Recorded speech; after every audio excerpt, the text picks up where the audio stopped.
Today my breakfast, cucumber and beetroot, carrot, almond, pumpkin seeds and amla, 1 spoon of amla,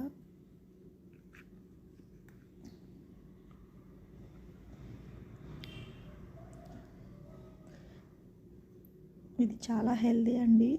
plain Amla తినాలంటే మనం బద్దకిస్తాం కదా, so Amla తెచ్చుకుని చక్కగా wash చేసేసి కొంచెం బాయిల్ చేసి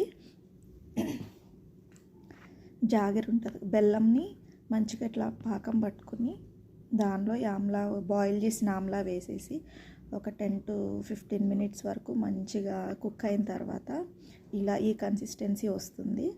అప్పుడు మనం దానిలో కొంచెం ఇలాచీ పౌడర్ వేసుకుని తీసి ఒక గ్లాస్ జార్లో కానీ లేదా ఎయిర్ కంటైనర్లో పెట్టి ఒక 3-4 months వరకు కూడా ఫ్రిడ్జ్లో పెట్టి వాడుకోవచ్చు. చాలా టేస్టీ ఉంటుంది అండ్ స్వీట్ క్రేవింగ్స్ ఉన్న వాళ్ళకైతే ఇది పక్కా నచ్చుతుంది.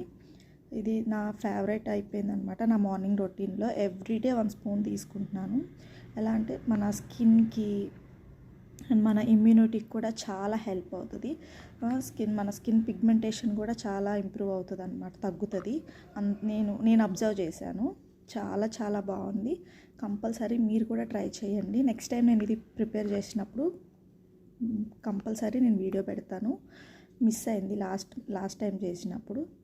మీరు కూడా ఇలా మీ డైలీ రొటీన్లో ఆమ్లా స్వీట్తో ఇదే యాడ్ చేసుకోండి. Thank you. 1 spoon or 2 spoons తీసుకున్నా సరిపోతుంది, మీ ఇష్టం మీరు ఎంత తీసుకుంటారు అన్నది. ఉట్టి ఆమ్లా తినాలంటే తినలేం కదా. So these are my breakfast.